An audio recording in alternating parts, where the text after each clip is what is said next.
감추어졌던 비밀의 경륜이 어떠한 것을 드러내게 하려 하심이라. 이는 이제 교회로 말미암아 하늘에 있는 통치자들과 권세들에게 하나님의 각종 지혜를 알게 하려 하심이니 곧 영원부터 우리 주 그리스도 예수 안에서 예정하신 뜻대로 하신 것이라. 우리가 그 안에서 그를 믿음으로 말미암아 담대함과 확신을 가지고 하나님께 나아감을 얻느니라. 함께 봅니다. 그러므로 너희에게 구하노니 너희를 위한 나의 여러 환난에 대하여 낙심하지 말라. 이는 너희의 영광이니라. 아멘.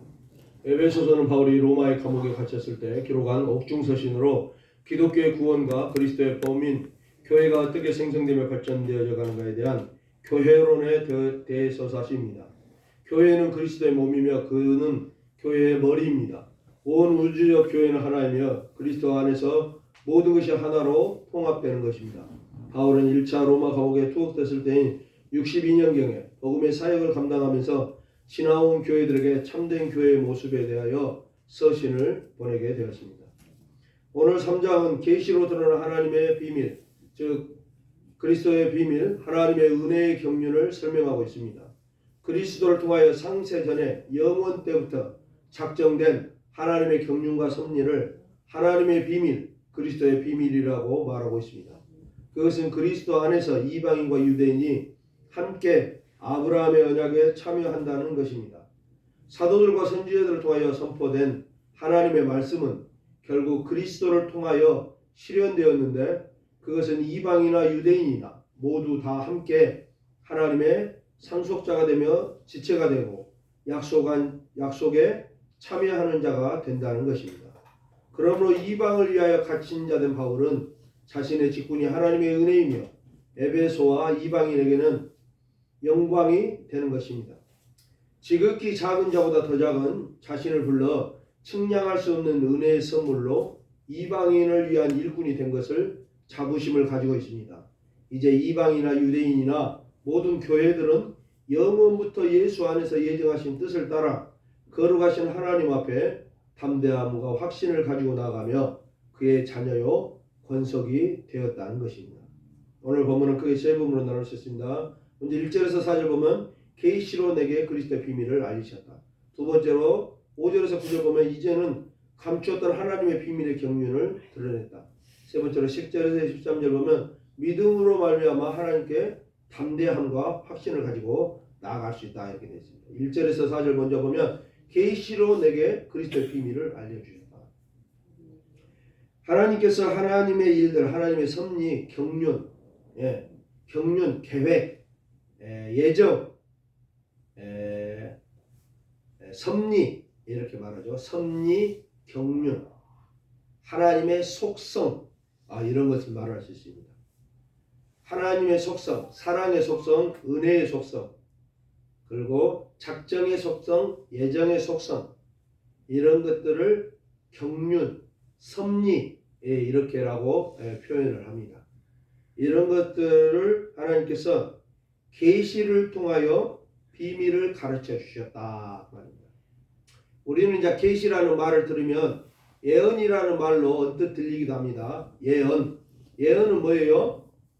점쟁이한테 점치러 가면 점쟁이가 점을 봐줍니다. 우리는 그런 걸 예언이다 이렇게 말하죠. 계시도 그런 식으로 이해하면 안 됩니다. 계시라는 것은 드러내신다. 하나님께서 밝히 보여주신다는 것입니다. 단순히 그런 계시라고 해서 그런 환상 이런 것만을 우리에게 말한 것이 아닙니다.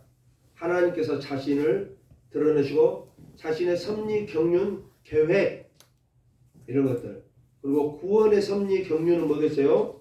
선택, 예정이라는 것을 기초로 삼고 있다는 것입니다. 이런 것들을 우리에게 보여주셨다. 그리고 이제 비밀을 가르쳐 주셨어요. 비밀. 근데 비밀이 뭐였냐면 예수님, 예수 그리스도가 비밀이었다 이렇게 말합니다. 우리가 이제 비밀하면 남이 모르는 어떤 사실 이걸 비밀이라고 할 수 있는데 우리가 복음 안에서의 비밀은 예수님이 바로 비밀입니다. 왜 예수님의 비밀이 되겠어요? 창세로부터 지금까지 또 구약 성경을 통해서 하나님께서 자신의 섭리와 경륜, 계획 이런 것들을 쭉 밝혀왔는데 잘 모르겠어요. 무슨 말을 하나님께서 하고 계시는지, 하나님이 무슨 계획을 갖고 계시지, 무엇을 말하고 있지 잘 모르겠는데 예수님이 딱 나타나신 것이에요. 그러니까 하나님께서 계획하시고 말씀하시고자 한 것이 뭐였다? 예수님이구나 이렇게 말하는 거예요. 그러니까 예수님을 보면서 하나님의 모든 섭리와 계획과 경륜을 알 수 있다. 그 비밀을 보여주셨다 이렇게 말하시는 것입니다. 이제 두 번째로 그러면서 또 우리가 살펴볼 수 있는 것 중에 하나는 그리스도 예수의 일로 이 사명으로 이방인을 위한 사도다 자기는 그렇게 말합니다. 바울 사도는 유대인입니다. 유대인인데 자신은 이방인을 위한 사도가 됐다 이렇게 말하면서 갇힌 자 되었다 이렇게 말합니다. 지금 바울이 감옥에 갇혀 있잖아요. 그래서 자신의 처지를 갇힌 자라고 말합니다. 이방을 위해서 복음을 전하다가 갇혔다 이렇게 표현해요. 근데 이것은 꼭 감옥에 갇혔다는 것만을 말한 것이 아닙니다. 복음에 갇혔다 이렇게 보는 것이에요. 자신의 인생을 즐겁고 재밌게 여행 다니면서 가족들과 함께 즐거운 생활을 살 수 있지 않습니까? 그런데 복음 안에 갇혔어요. 예수님의 은혜로 말미암아서 복음에 갇혔어요. 그런 걸 설명하고 있다는 것입니다. 이방을 위해서 복음 갇혔어요. 여기 박 목사도 어찌입니까? 우리 집사님들을 위해서 예수님 안에서 운곡에 갇혔어. 나 강주 살다 왔는데.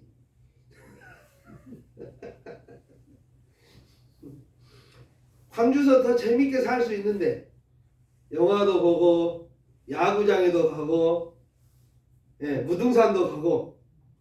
근데 왜 제가 여기 우리 운곡마을에 와서 살게 됐어요?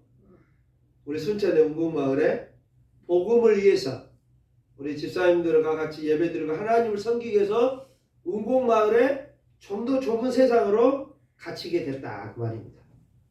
왜? 뭐 때문에? 예수님의 복음 때문에. 이런 걸 바울이 말하고 있습니다. 그래서 그 비밀을 전하기 위해서 갇혔다. 두 번째로 5절에서 9절 보면 이제 감추었던 하나님의 비밀의 경륜이 드러났다 이렇게 말합니다. 비밀의 경륜이 어떻게 드러났어요? 예수님을 통해서 드러났다. 그런데 그 복음의 비밀의 중에 하나는 뭐냐? 이방인과 유대인이 상관이 없다. 하나님께서 드러내신 비밀 중에 하나가 뭐냐면 교회를 통한 하나님의 역사입니다. 하나님께서는 일하실 때 그냥 저 길 가는 사람 잡고 내가 하나님 일 좀 해라. 그리고 막 돌아다니면서 혼자 복음 전하고 이걸 말하지 않습니다. 하나님은 교회를 세우셨습니다. 하나님께서 가정을 세웠잖아요. 창조 후에 아담을 만들고 하와를 만들고 가정을 만듭니다. 그런 같이 하나님께서는 이 땅에 무엇을 만드셨냐? 교회를 만드셨어요. 하나님의 비밀인 예수님을 영접한 사람들의 모임을 만들었습니다. 그 사람들이 모여있는 것을 바로 뭐라고 부른다? 교회라고 부른다 그 말입니다. 그래서 우리는 운곡마을에 예수님을 믿고 하나님을 안 사람들이 지금 이렇게 모여있잖아요.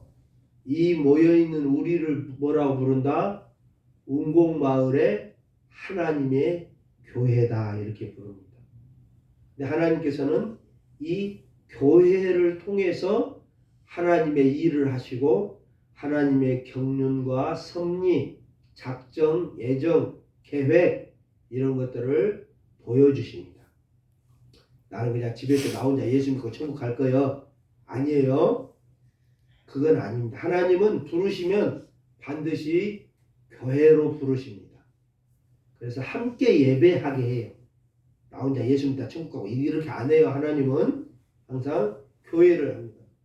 그래서 6절에 나와 있죠.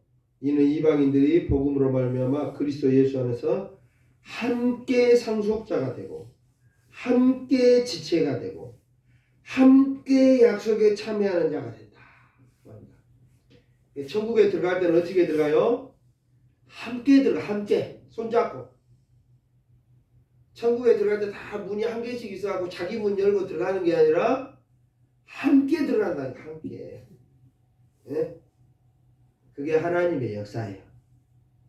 그래서 바울은 뭐라고 했다? 예수 믿는 사람들이여 이제는 유대인이다 이방인이다 이런 걸 따지면 안 됩니다. 남자다 여자다 종이다 자유자다 이런 걸 따지는 게 아니라 예수님을 믿는 모든 사람들은 하나의 공동체 하나의 집단 하나의 무리라는 것입니다. 그래서 함께 상속자가 되고 함께 지체 몸이 되고 함께 약속에 참여하는 자가 되는 것이라 그 말입니다. 그게 무엇이다? 교회다 그 말이에요. 그래서 교회는 하나님을 믿는 사람들의 공동체니까 구별하지 마라.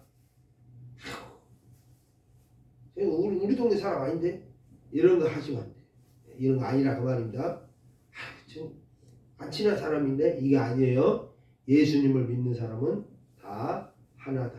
세 번째로 10절에서 13절 보면 그러므로 말미암아서 하나님께 담대함과 확신을 가지고 나간다 이렇게 말합니다. 우리가 하나님 앞에 나아갈 때 두려울 것 같아요. 얼마나 하나님이 무섭겠습니까? 저는 무서울 것 같아요. 하나님이 부르시면 무서워하고 못 나갈 것 같아요. 그래서 성경에도 보면 어째요? 하나님이 부르시면 모세야 모세야 사울아 사울아 누구십니까? 그냥 비 온 날 천둥 소리만 들어도 막 번개 막 찌지직하고 막 천둥 소리만 들어도 무서워 죽겠는데 하나님이 음성으로 부르시면 어쩌겠어요? 근데 음성만 들어도 그렇게 무서운데 하나님 앞에 나아간다고. 근데 어쩐다? 예수님 안에서 당당하게 나갈 수 있다 그 말입니다. 당당하게 폼 잡고 나갈 수 있어요. 하나님 이렇게 그만하란 말이 아니에요. 하나님 저 왔습니다 하고 갈 수 있어요. 너 뭔데? 별 조금 듣는 것이 왔어. 이게 아니에요. 왜? 예수님 은혜 안에서 나가기 때문에. 저 예수님이랑 같이 왔습니다. 그래? 알도 모든 놈이 막 왔어요. 어머니 하면서 아유 어떤 놈이 저한테 우리 집에 누구냐 했더니 저 오늘 친구입니다. 우리 아들 친구야. 막 우리 집 와가지고 이놈이 막 그래요. 우리 집 와가지고 아버님 밥 좀 주십시오. 참 이런 애들이 있어요. 막. 친구 아버지가 막 저를 막 부르면서 아버님 밥 좀 주십시오. 밥 먹으러 왔습니다. 그러네. 이놈이 저한테 이렇게 막 나오는 거예요. 제 친구니까 제 아들이 제 친구니까 그 믿고 오는 거잖아요. 우리가 바로 이렇게 예수님 안에 당당하게 나왔습니다. 그래서 이제 바울이 또 이제 성도들이 미안할까 봐서 아까 말했듯이 에베소서는 어디서 썼어요? 지금 감옥에 있어요. 감옥에 있으면서 씁니다. 그러면서 너희를 위한 나의 여러 환난에 대하여 낙심하지 마라 이렇게 13절에 말하고 있습니다.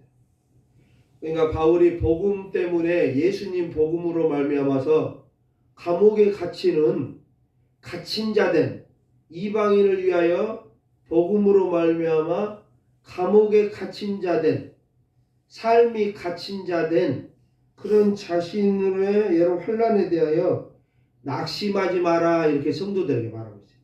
낙심하지 마라. 이것은 너희의 영광이니라 이렇게 말해요. 바울이 복음 때문에 이방인들 때문에 감옥에 갇히고 매맞고 헐벗고 춥고 고통당하고 고난당하고 이런 거에 대해서 너무 슬퍼하지 마세요 이렇게 말하는 거예요. 하나님을 위한 복음이고 은혜의 복음을 감당하기 위한 것이고 이방인을 위한 것입니다. 우리 집사님들도 행여 저나 우리 집사람을 보면서 목사님 어찌까 추워서 어떻게 저렇게 해가지고 갖고 왔대 목사님 이러지 마라 그 말이에요.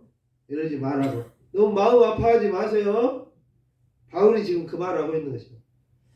바울이 우리를 위해서 복음을 전하다가 감옥에 갇혔어. 얼마나 짠해요. 우리 때문에 저 바울 사도가 감옥에 갔다.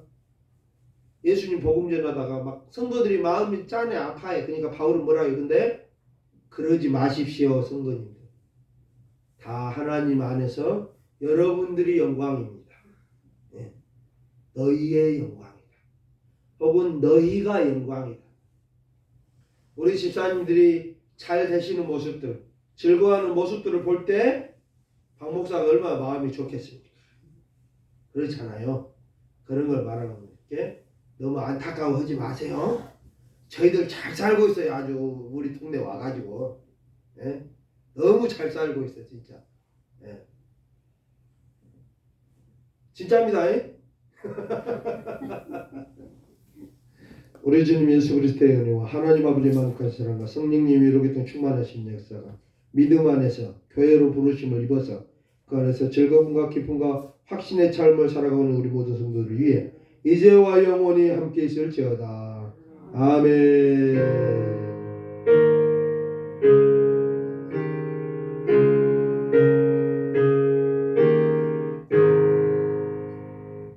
예배를 마쳤습니다.